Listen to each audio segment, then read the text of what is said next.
This is the lecture video for section 5.3 of statistics, and today we are talking about the product rule. Okay, so just for a second, let's talk about a definition. So let's talk about independent. Independent means that something happens and it doesn't affect something else from happening. So in other words, if I said, you woke up this morning and you burned your eggs, does that affect how fast I drive to work today? And the answer is no, it shouldn't, right? What you did is independent of me driving to work. But if I said, well, I woke up this morning and burned my eggs, does that affect me driving to work? Well, it could, because maybe that made me late and then I had to speed or whatever. So then that would be a case of being dependent. So the first few questions deal with vocabulary and then giving some scenarios to decide if two things are independent or dependent. Look at your notes and read the text to look at the formal definitions for independent and dependent. One of the key clues is if they say that two people are chosen at random. Usually the word random implies that it's independent because they were just randomly chosen people. They weren't connected in any way, so therefore those two events would be independent. So the reason they bring this word into this section is because they are talking about two different probabilities or more. And this differs from what we did in section 5.2, where we only had one single event. So in 5.2, not only did we only have one single event, but we were dealing with the word or, which was using the addition rule. So to back it up, if I did something like the probability of A or B, the formula was the probability of A plus, so it was the addition rule, the probability of B minus the probability of their intersection. So the product rule is when we're going to use the word and. So the probability of A and B. And that means we're going to use products, which is multiplication. So I would get the probability of A times the probability of B. So mathematically speaking, it's pretty simple. You just multiply the two. So if I said, well, what's the probability that I flip this chip and it lands heads up? Let's say the letter is heads and the blank side is tails, right? Well, there's a 50-50 chance that it's heads, okay? So the probability that I flip it and it's heads is 0.5. What's the probability that on my second flip, I also get a heads? Well, that's independent of the first one. The first one doesn't affect what I'm going to get on the second one. So in this case, so the probability of getting tails on the first one is a half. The probability of getting tails on the second one is a half. And we would multiply those. And so the probability of getting two heads in a row would be 1/4 or 0.25. Well, this can be a little confusing because you're probably sitting there going, well, hold on, we did an and type probability in 5.2. And that's true, we did. But it's different than what we're doing in 5.3 because in 5.2, it was a single event. Single event. In other words, it was like, I draw one card from the deck. What's the probability that it is both a queen and a heart?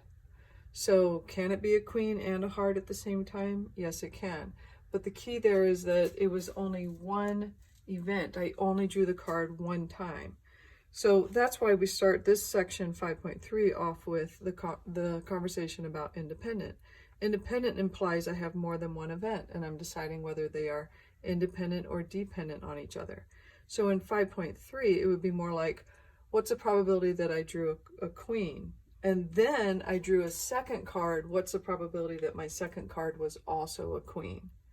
And so we have more than one event going on for 5.3. So the rule for the A and B is the product rule.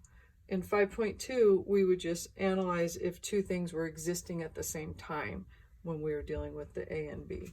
So I think that can be confusing, which is why I try to talk about those differences in the lecture. And I also address the differences a little bit in the homework help. So I'm hoping that that helps it be more clear. So this rule also only applies if the events are independent. If you have dependent events, you will deal with that in section 5.4. All right, so let's do question number 8, because this is the type of question that you'll see in several questions in this section, and it kind of messes people up a little bit. So my question 8 says about 6% of the population of a large country is math phobic. So I have 6% are math phobic. So one thing that you should already understand is that, well, if 6% are math phobic, then that means that the rest, 94%, are not, right? Not math phobic. I hope you can still see that. Okay. Then it says, if two people are randomly selected, meaning they are independent because it's random, right? So I select one person, then I select another person. What is the probability that both are math phobic? So what we need to do is to visualize this, create a sample space. So I have my person number 1, and then I have person number 2. And they want to know, what's the probability that they're both math phobic? Okay, well, what are the options? The first person could be phobic. The second person could also be phobic. That is a possibility. The first person could be phobic and my second person could not be phobic. That's a possibility. I could have the first person not phobic and the second one is. Or I could have neither of them phobic. In other words, we don't know. Two people randomly walk in the room, right? There are 4 possible scenarios. They could both end up being math phobic. They could both not be math phobic, or the first could and the second one not, or the first not and the second one is, right? Well, how do we find this probability? Well, what we're going to do is we're going to do a probability model where we show all the different options, which will add up to 1. So if I know that any person, 6% of the people are math phobic, then there's a 6% chance that that first person is math phobic, and there's a 6% chance that the second person is math phobic.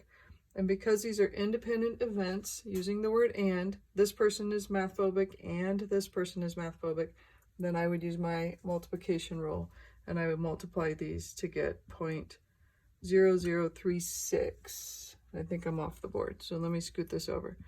0.06 times 0.06 equals 0.0036. Okay, how about this one? The probability is the first person is phobic. Well, 6% chance. Not phobic is a 94% chance. So this and this, I would use my product rule, which would be 0.06 times 0.94, which ends up being 0.0564.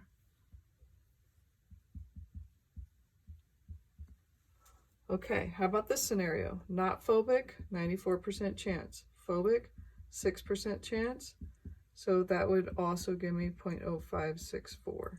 And then the last scenario, not phobic, 0.94 times not phobic, 0.94, and I get 0.8836.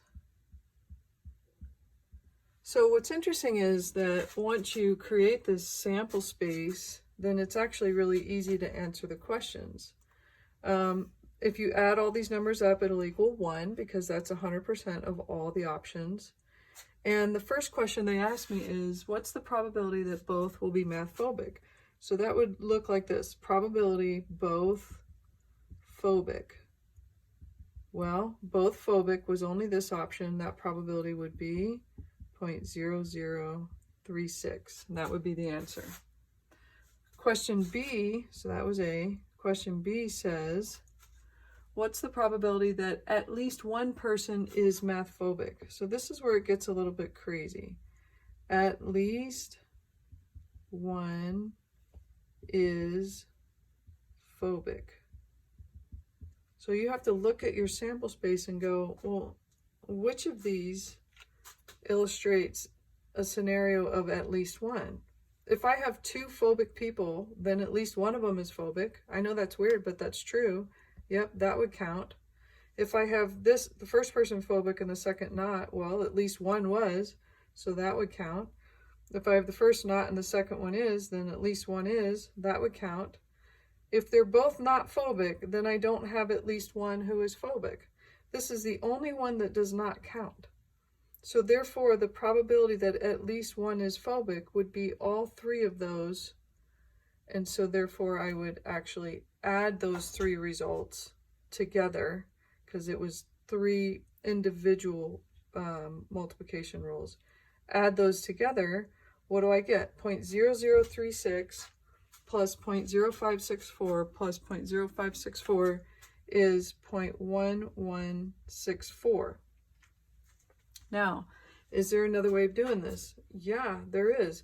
Instead of adding these three up, I could have taken 1, which is the whole thing, minus this one that does not satisfy what they're asking. So if I just subtract the 0.8836, then I get the 0.1164. Now, why is this important? I'll tell you the truth. It would not be important if all your questions only had 2 people or 2 events, okay? But you will have questions where you'll have 6 or 7 events, and it would take a long, long time to create your sample space that way. So the idea is to look at this simple sample space so that you can then make some, get some patterns out of it and use the patterns to extend to a larger sample space. So what is the bottom line? The bottom line is that there's a shortcut that I encourage you to remember, that is this: if I have the probability of at least one, it's the same thing as taking 1 minus the probability that none.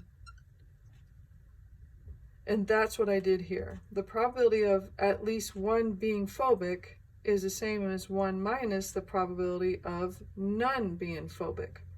And this is a super important concept in order to get through several of these questions. So let me make that a little more generic, okay? And then I'll finish this video. I know I've been talking a long time. So generically, if, let's say I said, oh, the probability that someone likes hot dogs is, let's say, 60%, okay?